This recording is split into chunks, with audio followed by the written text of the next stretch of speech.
नमस्कार दोस्तों। डेट है आज की 13 जून 2023 और स्वागत है आपका एटोरियल डिस्कशन में। आज देखो, हिंदू में ज़्यादा अच्छे इश्यूज हैं नहीं। एक आर्टिकल ई एजुकेशन प्लेटफॉर्म से कैसे ये आर्टिफिशियल इंटेलिजेंस की सहायता से लर्निंग आउटकम इंप्रूव कर सकते हैं वो हम डिस्कस करेंगे। यहाँ पे रेसलर्स प्रोटेस्ट का इशू है, सेम सेक्स मैरिज का इशू है जो ऑलरेडी हम डिस्कस कर चुके हैं। कई बार जो नए नए लोग डिस्कशन से जुड़ते हैं ना, उनका ये क्वेश्चन होता है कि सेम सेक्स मैरिज का इशू क्यों नहीं डिस्कस किया। तो उनको मैं बताना चाहता हूं कि ये इशू ऑलरेडी पिछले डिस्कशंस में बहुत बार कवर हो चुका है। तो वो बोलते हैं कि सर रिवाइज हो जाएगा, लेकिन अगर इस इशू को बार बार हम डिस्कस करेंगे ना, तो जो अदर इंपॉर्टेंट इश्यूज हैं वो वंचित हो सकते हैं। इसलिए किसी इशू को हम बार बार डिस्कस नहीं करते। रिवाइज भी करेंगे तो कितनी बार रिवाइज कर लेंगे, समझ गए। जो पुराने लोग हैं उनको तो पता है, नए लोगों को मैं बता रहा हूं। इसलिए हम कोशिश करते हैं जितने ज़्यादा हो सके इश्यूज हमारे कवर हो जाए। पूरा मेंस का जो सिलेबस है वो हम कवर कर लें। अगर एक ही इश्यू को बार बार कवर करेंगे तो मेंस का सिलेबस कैसे कवर करेंगे पूरे साल में। एथिक्स की एक टर्म जो डेली हम डिस्कस करते हैं वो देख लीजिए। आज है एथिकल डायलेमा। एथिकल डायलेमा वो सिचुएशन होती है जब दो इक्वली इंपॉर्टेंट मोरल वैल्यूज में से किसी एक को आपको चूज करना होता है। मतलब दो इंपॉर्टेंट वैल्यूज के बीच में कन्फ्लिक्ट होता है और आप पे डिसीजन होता है, रिस्पॉन्सिबिलिटी होती है कि दोनों में से किसी एक मोरल वैल्यू को आप चूज करो। जैसे देखो, आप सिविल सर्वेंट हो, सैंड माइनिंग माफिया के अगेंस्ट आप काम कर रहे हो, लेकिन आपको थ्रेट मिल गई कि आपने ट्रक नहीं छोड़ा तो आपके जो फैमिली मेंबर्स हैं उनको नुकसान पहुंचाया जाएगा। तो यहाँ पे देखो दो वैल्यूज हैं। एक, आप ऑनेस्ट हो, ड्यूटीफुल हो, आप अपनी ड्यूटी ऑनेस्टी से कर रहे हो, आपकी डेडिकेशन है सर्विस के प्रति। दूसरी तरफ आपकी जो फैमिली है वो भी ह्यूमन बींग्स हैं, उनकी जान को भी आपको प्रोटेक्ट करना है। तो दो वैल्यूज हैं, कन्फ्लिक्ट है आपस में से, आपको एक चूज करनी है। तो ये सिचुएशन होती है एथिकल डायलेमा की। न्यूज़पेपर हम डिस्कस करते हैं तो उसमें बहुत सारी न्यूज़ हम डिस्कस करते हैं जिसमें एथिकल डायलेमा वाली सिचुएशन होती है। तो और भी जो एग्जांपल्स आएंगे वो भी हम डिस्कस करेंगे, तो आपको और बेहतर ढंग से क्लियर होगा। आप भी बता सकोगे पर्सनल लाइफ में कब आपने एथिकल डायलेमा का सामना किया। आज की डिस्कशन का पहला इंपॉर्टेंट आर्टिकल एजुकेशनल प्लेटफॉर्म्स के द्वारा आर्टिफिशियल इंटेलिजेंस यूज करने से संबंधित है। आप जीएस पेपर सेकंड के इस टॉपिक से आर्टिकल को रिलेट कर सकते हो। देखो, खान एकेडमी के बारे में आपने सुना होगा। जो पटना वाले खान सर है ना, वो नहीं। आप गूगल में सर्च मारिएगा खान एकेडमी, ये यूएस के टीचर हैं। आप इनकी वेबसाइट ओपन करोगे, इस प्रकार से वेबसाइट दिखेगी आपको। इनकी वेबसाइट पे ना हजारों कोर्सेज हैं, अलग अलग क्लासेस के, अलग अलग सब्जेक्ट्स के, बहुत ही ज़्यादा कोर्सेज हैं और बहुत ही आसान भाषा में सिखाया गया है। ये जो खान एकेडमी है ना, नॉट फॉर प्रॉफिट एंटरप्राइज है, जिसको फंड किया गया है गेट्स फाउंडेशन, गूगल और इवन इलोन मस्क के द्वारा। आज देखो, खान एकेडमी से 130 मिलियन लर्नर्स पूरे वर्ल्ड में पढ़ रहे हैं, इवन स्कूल गोइंग स्टूडेंट्स भी और ग्रेजुएट लेवल के स्टूडेंट्स भी। बहुत ज़्यादा पॉपुलैरिटी है ऑनलाइन एजुकेशन में खान एकेडमी की। एक वर्ड है जो आपने शायद सुना होगा, मैसिव ओपन ऑनलाइन कोर्सेज, मूक कोर्सेज। जैसे देखो, मुझे गिटार बजाना सीखना है।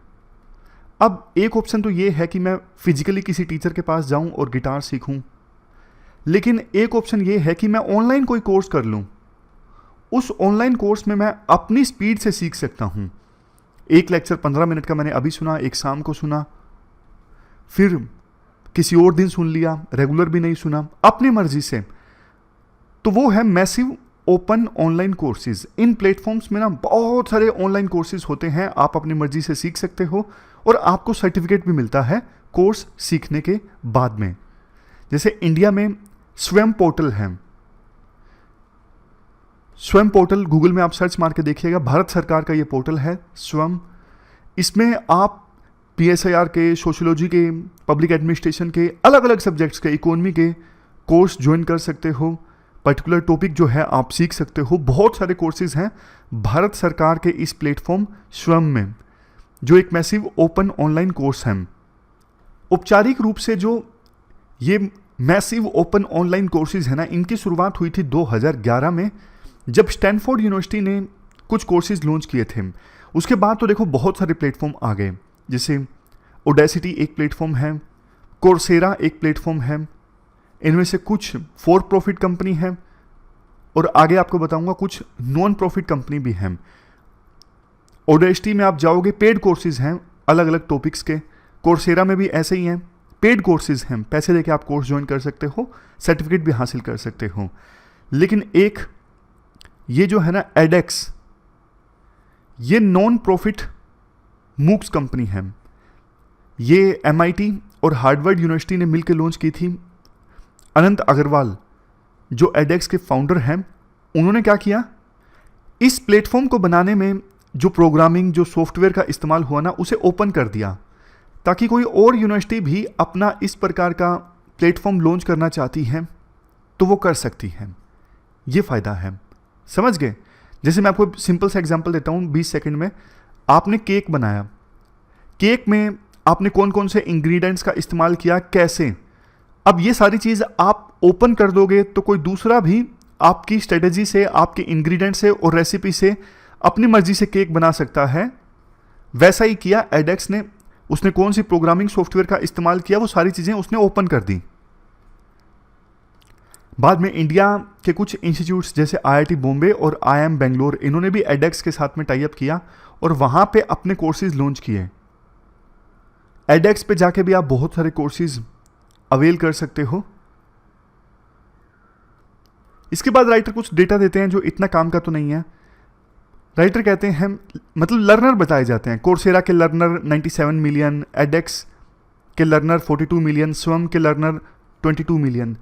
ये डेटा इतना इंपॉर्टेंट नहीं है, दिक्कतों की बात इंपॉर्टेंट है। क्या क्या दिक्कतें आती हैं? सबसे पहली दिक्कत आती है, जैसे इंडिया का स्वयं पोर्टल है। अब इसमें ना सरकार को ऑपरेट करने में बहुत सारे चैलेंज आते हैं। सरकार ने बढ़िया बढ़िया यूनिवर्सिटी के प्रोफेसर्स के साथ टाई अप किया है कुछ सब्जेक्ट्स पढ़ाने के लिए। मार्केटिंग भी सरकार इसकी करती है, लेकिन फ्री है सब, कोई रेवेन्यू नहीं है सरकार के पास में। अब जो चीज़ फ्री होती है ना, उसके फ़ायदे तो बहुत होते हैं, लॉन्ग टर्म में फ़ायदे होते हैं। और सच बताऊं तो ना, कुछ कोर्सेज तो बढ़िया हैं स्वयं पोर्टल में, सारे अच्छे नहीं हैं।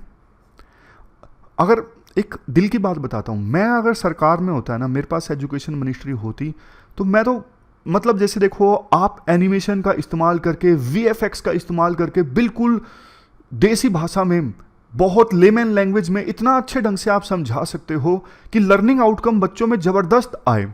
एक बच्चा देखो तब सीखता है जब जो मीडियम ऑफ कम्युनिकेशन है वो बहुत ज़्यादा आसान है, हर एक वर्ड बच्चे को समझ में आ रहा है, टीचर एंगेज करके समझा रहा है, बीच बीच में थॉट प्रोवोकिंग क्वेश्चन भी पूछ रहा है। ऐसा मटेरियल अगर सरकार प्रोवाइड करे ना, तो बच्चा क्यों ना सीखे, क्यों ना लर्निंग आउटकम हमारे देश में इंप्रूव हो। तो स्वयं पोर्टल में कुछ टीचर्स ने बहुत अच्छा पढ़ाया है, सारे कोर्सेज अच्छे नहीं हैं। तो ये एक प्रॉब्लम है कि सरकार एक लेवल से ज़्यादा फिर खर्च करती नहीं है। दूसरा देखो, दूसरा पॉइंट मैं आपको बताता हूँ। अब ना ये प्लेटफॉर्म आप खोलोगे ना, जैसे स्वयं खोल लिया, कोर्सेरा खोल लिया, अब जैसे ही इन प्लेटफॉर्म्स को खोलोगे आप बहुत सारे कोर्सेज आपको मिल जाएंगे, आपको समझ में ही नहीं आएगा मुझे कौन सा कोर्स करना है। तो ना अब इसके लिए कुछ कंपनीज जैसे खान एकेडमी है, कोर्सेरा है, ये क्या कर रहे हैं, ये चैट जीपीटी का इस्तेमाल कर रहे हैं। चैट जीपीटी प्लगइन इन्होंने इस्तेमाल किया। एक लर्नर जो है वो बताता है मेरी रिक्वायरमेंट क्या है डिटेल से, तो उसके बाद में चैट जीपीटी का जो असिस्टेंट है वो बता देता है आपको ये कोर्स करना है, ये लिंक है उस कोर्स को ज्वाइन करने का। ये फायदा है आर्टिफिशियल इंटेलिजेंस का। दूसरा, इन मूक प्लेटफॉर्म्स पे एक दिक्कत पता क्या आती है, एंगेजमेंट नहीं होता। तो इनिशियल लेवल पे ही बहुत सारे बच्चे ड्रॉप आउट हो जाते हैं, कोर्स ज्वाइन किया बस आगे फर्दर कंटिन्यू नहीं किया।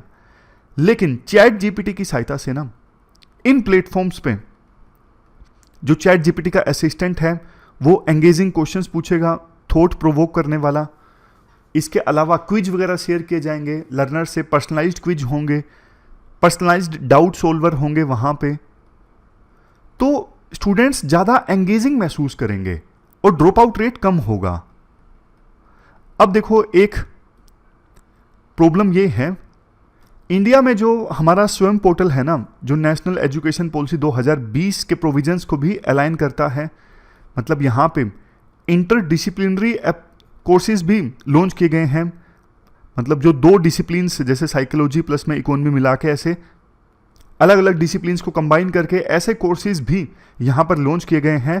बट स्वयं पोर्टल ने अभी कुछ नहीं बताया है कि हम आर्टिफिशियल इंटेलिजेंस का इस्तेमाल कर रहे हैं, नहीं कर रहे हैं, कुछ भी ऐसा डिक्लेयर नहीं किया है। हमारे देश में तो देखो 900 मिलियन यूजर्स हो जाएंगे इंटरनेट के 2025 आते आते। तो ना सिर्फ स्वयं पोर्टल में बल्कि देश के एजुकेशन सेक्टर में आर्टिफिशियल इंटेलिजेंस का इस्तेमाल होना चाहिए। चैट जीपीटी जैसे जो नई टेक्नोलॉजीज आई हैं उनका इस्तेमाल होना चाहिए। कुछ लोगों का कंसर्न ये है कि चैट जीपीटी से ना, जैसे फिनलैंड में या फिर किसी और देश में ना बैन कर दिया गया था चैट जीपीटी को, कि बच्चे अपना होमवर्क चैट जीपीटी से करने लगेंगे, इससे बच्चे सीखेंगे नहीं, उनमें लर्निंग आउटकम इंप्रूव हो जाएगी। देखो, चैट जीपीटी से ना बल्कि लर्निंग आउटकम और ज्यादा इंप्रूव की जा सकती हैं। चैट जीपीटी का इस्तेमाल करके उनको ट्रेन करके एग्जैक्टली ये पता लगवाया जा सकता है कि बच्चे में कहां कमी है। कई बार टीचर हर एक बच्चे पे अटेंशन नहीं दे पाता, लेकिन चैट जीपीटी को ट्रेन किया जा सकता है कि बच्चे में वो कुछ क्वेश्चन पूछे और आंसर्स के आधार पर यह बता दे कि बच्चा कहां पे वीक है। तो बात सिर्फ चैट जीपीटी की नहीं है, बात है आर्टिफिशियल इंटेलिजेंस की। आर्टिफिशियल इंटेलिजेंस का इस्तेमाल एजुकेशन सेक्टर में अगर अच्छे से होता है, जो कि हमारे देश को करना चाहिए किसी भी कीमत पे, तो लर्निंग आउटकम जिसमें इंडिया लैग करता है ना, लर्निंग आउटकम को इंप्रूव किया जा सकता है। नेक्स्ट आर्टिकल, हमारे देश में ना मेडिकल एजुकेशन को रीवैम्प करने की आवश्यकता है। अभी करंट स्टेटस क्या है मेडिकल एजुकेशन का? अर्बन रूरल डिवाइड है। हमारे देश में टोटल जितने डॉक्टर्स हैं ना, 30% से भी कम जो डॉक्टर्स हैं ना, वो काम करते हैं रूरल एरियाज में। और रूरल एरियाज में डॉक्टर्स की जो कमी है, मतलब स्पेसिफिकली बात करें तो कम्युनिटी हेल्थ सेंटर्स में जो डॉक्टर्स की कमी है ना, वो 50% से भी ज़्यादा है। अब एक क्वेश्चन आपके मन में आया होगा कि रूरल एरिया में डॉक्टर जाना क्यों नहीं चाहते? देखो, एक रीज़न तो सीधा सीधा है कि अब जिसने प्राइवेट मेडिकल कॉलेज से पढ़ाई की है, अब उसका मेडिकल की पढ़ाई में बहुत ज़्यादा खर्चा हो गया।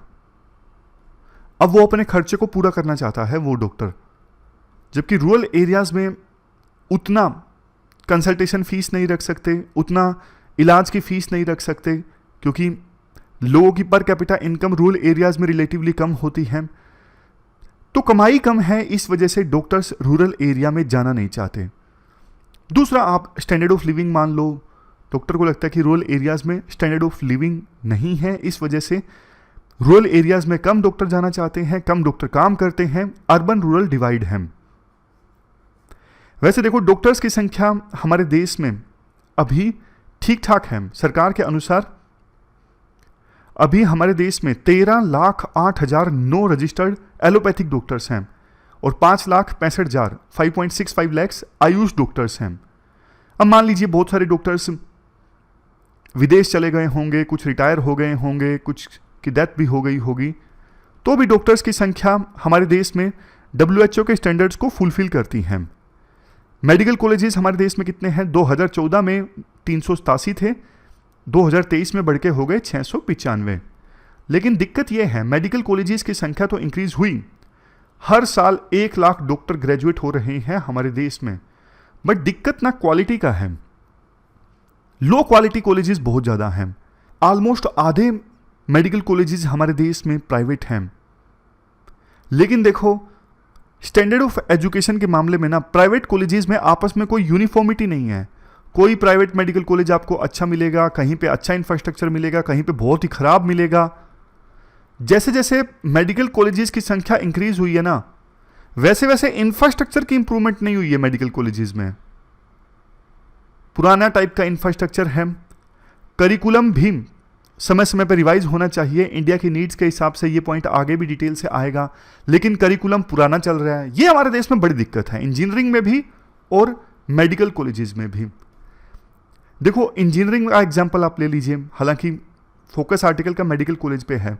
जैसे आर्टिफिशियल इंटेलिजेंस की हमने बात की पिछले आर्टिकल में, लेकिन इस लेटेस्ट टेक्नोलॉजी के हिसाब से करिकुलम पता नहीं कब जाके चेंज होगा, जब ये आर्टिफिशियल इंटेलिजेंस की टेक्नोलॉजी पुरानी हो चुकी होगी।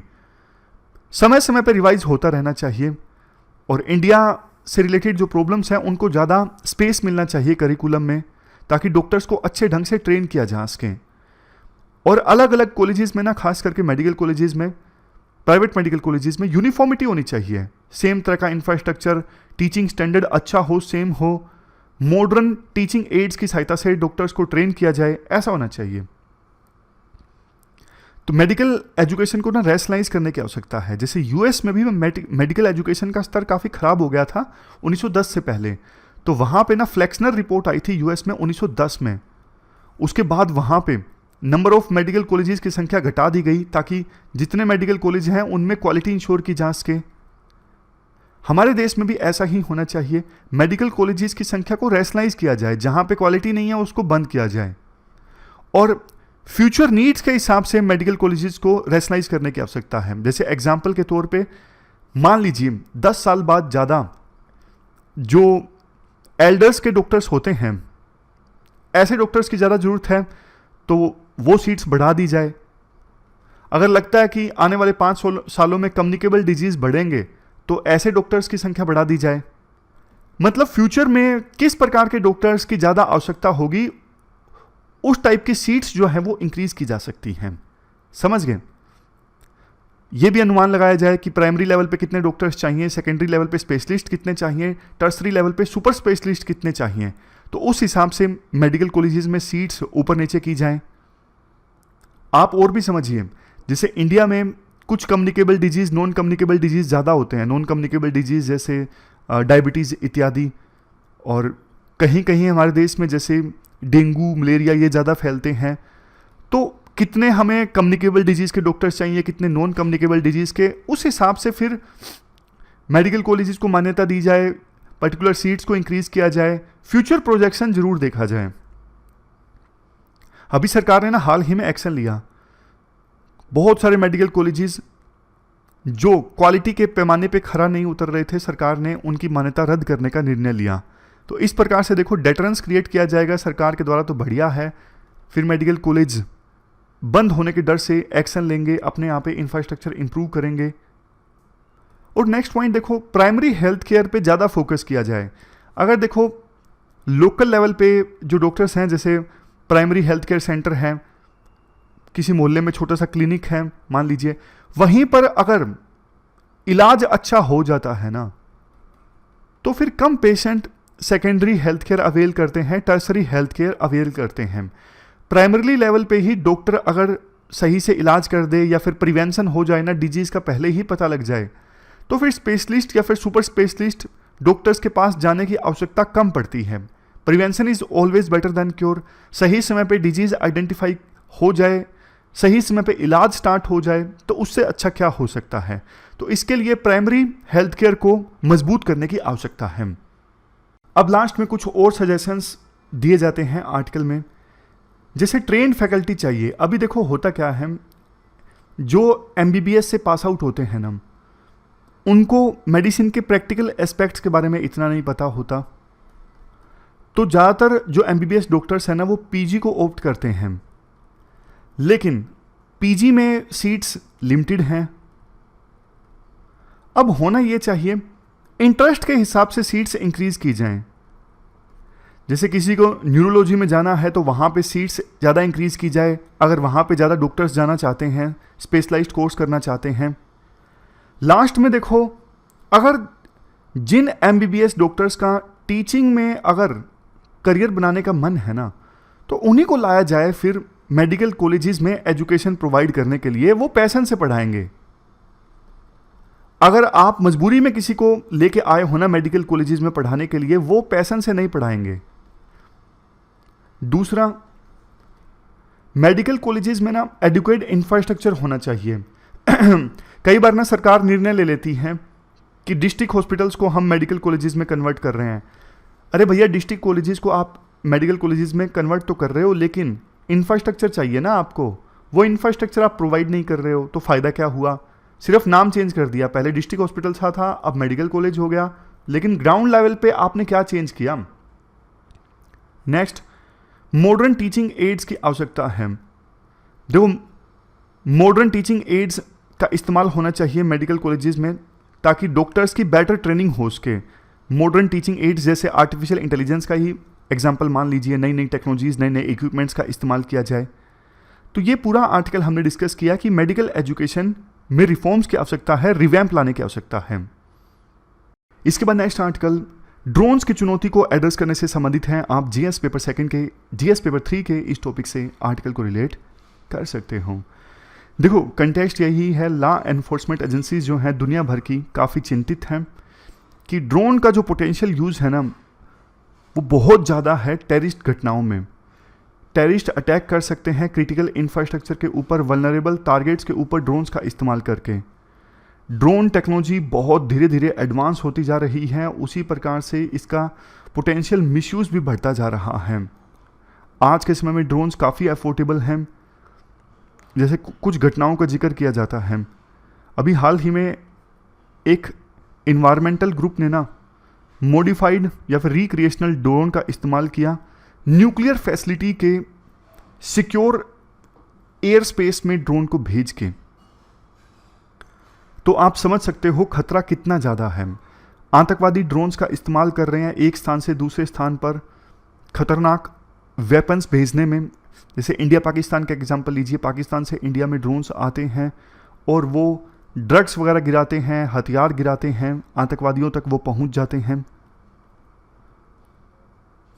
देखो, अनेकों आपको ऐसे एग्जांपल्स मिलेंगे जहां पे ड्रोन से खतरा है। आप यूट्यूब पे सर्च मारिएगा ड्रोन्स ओनली आईएएस एडिटोरियल। हमने पहले भी इस पे आर्टिकल डिस्कस किया है कि ड्रोन से क्या खतरा है, क्या फ़ायदे हैं, सब कुछ डिटेल से। लेकिन आज का जो आर्टिकल है ना, वो थोड़ा अलग टाइप का है। ये ड्रोन के काउंटर मेजर से संबंधित है कि ड्रोन को काउंटर कैसे किया जाए। जैसे देखो, मिसाइल्स का इस्तेमाल तो किया जा सकता है ड्रोन को उड़ाने के लिए, लेकिन वर्थ नहीं है। एक मिसाइल बहुत महंगी आती है, ड्रोन बहुत सस्ता आता है। और मिसाइल कैसे काम करती है, हीट प्रोफाइल के बेस पे मिसाइल टारगेट को हिट करती है, लेकिन ड्रोन इतनी हीट भी नहीं रिलीज करते कि मिसाइल को पता लग जाए ये ड्रोन है, इसको उड़ाना है। काफ़ी बार मिसाइल मिस कर देती है ड्रोन को, क्योंकि ड्रोन हीट बहुत कम रिलीज करते हैं, तो मिसाइल के लिए टारगेट को हिट करना मुश्किल हो जाता है। जो छोटी छोटी गन्स हैं, हैंड हेल्ड गन्स, हाथ से जो पिस्टल चलाते हैं, उसकी बहुत बार इतनी रेंज एक्यूरेसी नहीं होती, तो इस वजह से वो भी सक्षम नहीं है ड्रोन्स का सामना करने में।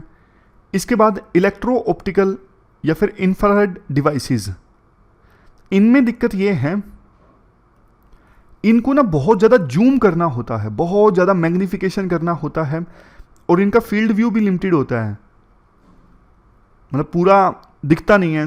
और एटमॉस्फेयर में बहुत सारी, जैसे कई बार डस्ट पार्टिकल्स हैं, बहुत कुछ हैं, तो क्लियर व्यू नहीं आ पाता, इसलिए ये ड्रोन्स को टारगेट नहीं कर पाते। इसके बाद वाइड बैंड डिटेक्टर, ये क्या होते हैं, एक प्रकार से ना सेंसर होते हैं।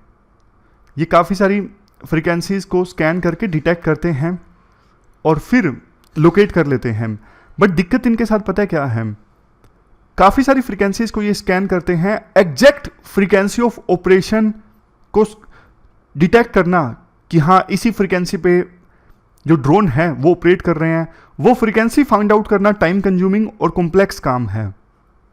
इसके बाद नेक्स्ट है पैसिव रेडियो फ्रीक्वेंसी डिटेक्शन। इसमें ना रेडियो फ्रीक्वेंसी को डिटेक्ट किया जाता है। जैसे एक कोई पार्क है, पार्क में बहुत सारे लोग अपने मोबाइल फ़ोन का इस्तेमाल कर रहे हैं, तो पैसिव रेडियो फ्रीक्वेंसी डिटेक्शन से ना ये पता लग जाता है कि कितने मोबाइल फ़ोन्स हैं, क्योंकि वो रेडियो फ्रीक्वेंसी एमिट कर रहे होंगे, तो उसकी सहायता से डिटेक्ट कर लेते हैं ये पैसिव रेडियो फ्रीक्वेंसी डिटेक्शन वाले। लेकिन देखो, इसमें भी ना मल्टीपल सेंसर्स लगाने पड़ेंगे अलग अलग जगह पे, ताकि ड्रोन को डिटेक्ट किया जा सके। फिर ये बहुत मुश्किल काम हो जाता है, कहाँ कहाँ पे सेंसर लगाया जाए। और 5G टेक्नोलॉजी आ चुकी है, तो अब तो बल्कि ड्रोन्स और ज़्यादा इफेक्टिव हो गए हैं। समझ गए? 5G क्या करता है, हायर रेडियो फ्रीक्वेंसीज का इस्तेमाल करता है, डेटा को एयर से बहुत तेज़ी से भेजा जा सकता है, बहुत कम समय में, बहुत ज़्यादा स्पीड से। तो इससे ड्रोन्स और ज़्यादा इफेक्टिव हो गए हैं। और पहले तो देखो, सैटेलाइट टेक्नोलॉजी का इस्तेमाल सिर्फ मिलिट्री ग्रेड ड्रोन्स में होता था। जो मिलिट्री ग्रेड ड्रोन्स है ना, जैसे यूएस की आर्मी इस्तेमाल कर रही है, इंडिया की आर्मी, सिर्फ वहां पे उन ड्रोन्स में सैटेलाइट कनेक्टिविटी का इस्तेमाल होता था। बट अब तो कॉमर्शियल ड्रोन्स में भी इनका इस्तेमाल होने लगा है, जो कि चिंता की बात है। अलग अलग देश क्या कर रहे हैं ड्रोन की चुनौती से निपटने के लिए। जैसे यूएस ने देखो जॉइंट CUS ऑफिस इस्टेब्लिश किया 2019 में, ताकि ड्रोन की चुनौती से निपटने के लिए जो कैपेबिलिटी, ट्रेनिंग स्टैंडर्ड, मटेरियल्स, जो भी रिक्वायरमेंट्स हैं उनको फुलफिल किया जा सके। यूके ने national protective security authority, UK में ये जो अथॉरिटी है ना, वो कोऑर्डिनेट करती है काउंटर ड्रोन यूनिट से, जो होम यूनिट्स की काउंटर ड्रोन यूनिट है। दूसरे देश क्या कर रहे हैं देखो, सीधा सीधा हमारे लिए बहुत ज़्यादा यूजफुल नहीं है। नाटो का कम्युनिकेशन एंड इंफॉर्मेशन एजेंसी जो है, इसने एक्सरसाइज वगैरह कंडक्ट की ड्रोन की चुनौती से निपटने के लिए। एक इसी प्रकार की एक्सरसाइज अलग अलग देशों की जो पुलिस एजेंसीज हैं उन्होंने भी मिलकर कंडक्ट की, और इंटरपोल ने ये कंडक्ट करवाई एक्सरसाइज। हमारे इंडिया की बात करते हैं। इंडिया में comprehensive and regulatory drone policy है 2021 की, लेकिन इंडिया में अभी एंटी ड्रोन पॉलिसी नहीं है। ड्रोन की चुनौती से कैसे निपटा जाए। एक रिपोर्ट आई चेस की पूरा फुल फॉर्म यहाँ पे लिखा हुआ है, जिसके अनुसार DRDO लेबोरेटरी है हैदराबाद में, जो कि एक्सपेरिमेंट कर रही है DEW टेक्नोलॉजी से। DEW का नाम है यहाँ पे डायरेक्टेड एनर्जी वेपन। इसमें क्या होता है कि जैसे हवा में कोई ड्रोन उड़ रहा है तो एकदम से ना लेज़र लाइट का इस्तेमाल किया जाएगा। लेज़र लाइट में आपको पता ही है कि बहुत ज़्यादा एनर्जी कॉन्सेंट्रेटेड होती है एक ही जगह पे, तो लेज़र लाइट से हमला किया जाएगा, ड्रोन को उड़ाया जा सकता है। मतलब एक्सपेरिमेंट कर रही है DRDO की लैब। दुर्गा सेकंड डेवलप किया गया है डायरेक्शनली अनरिस्ट्रिक्टेड रे गन एरे। ये 100 किलोवाट का लाइट वेट DU सिस्टम है।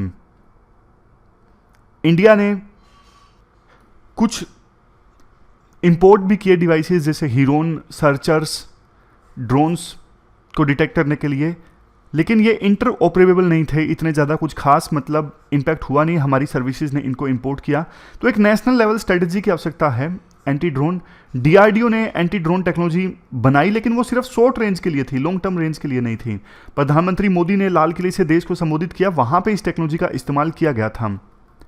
इंडिया को एक कोलैबोरेटिव अप्रोच की आवश्यकता है। सभी स्टेक होल्डर्स मिलकर कॉम्प्रिहेंसिव काउंटर ड्रोन स्ट्रेटजी बनाएं, ताकि जो रिस्क है बहुत ज़्यादा ड्रोन से, उस रिस्क को मिनिमाइज किया जा सके। तो ये पूरा आर्टिकल हमने डिस्कस किया। अब देखो कुछ न्यूज़ आर्टिकल्स एथिक्स के पर्सपेक्टिव से देख लेते हैं। जैसे देखो Gujarat braces for cyclonic storm. अब ज्योग्राफी के पर्सपेक्टिव से तो आपको पता है साइक्लोन कैसे आते हैं, नहीं भी पता तो आपको पता लगेगा। आप पढ़ोगे, बिगनर हो तो साइक्लोन्स के बारे में आप डिटेल से पढ़ोगे, लेकिन इसे एथिक्स के पर्सपेक्टिव से देखिए। आप DM हो किसी डिस्ट्रिक्ट के, वहाँ पे साइक्लोन आने वाला है, तो कैसे तैयारी करोगे। ऐसे ही कई बार केस स्टडीज़ में क्वेश्चन पूछे जाते हैं।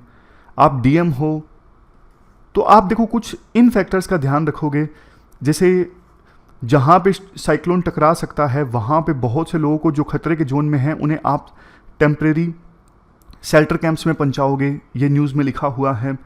इसके अलावा आप नेशनल डिज़ास्टर रिस्पांस फोर्स या फिर स्टेट डिज़ास्टर रिस्पांस फोर्स की टीम्स को डिप्लॉय करोगे, क्योंकि अगर साइक्लोन नुकसान पहुंचाता है तो ये डिज़ास्टर रिस्पांस टीम्स बिल्कुल वहाँ पे डिप्लॉयड हो जल्द से जल्द राहत पहुंचाने के लिए। और इसके बाद कुछ इंपॉर्टेंट रेल्स या फिर कुछ इंपॉर्टेंट और रोड्स वगैरह बंद करनी है, ताकि लोगों को वहाँ पे जाने से रोका जा सके जहाँ पे साइक्लोन आने वाला है, वो आप बंद करवाओगे। ये स्टेप्स भी बताए गए हैं इस आर्टिकल में। इसके अलावा इस आर्टिकल में और बहुत सारे स्टेप्स बताए गए हैं जो सरकार ने लिए हैं, जैसे कि देखो लोगों तक कम्युनिकेशन पहुंचाया जा रहा है, वार्निंग्स दी जा रही है, और अफवाहें ना फैलें उसके लिए सरकार ज़्यादा से ज़्यादा फ्री कम्युनिकेशन रख रही है।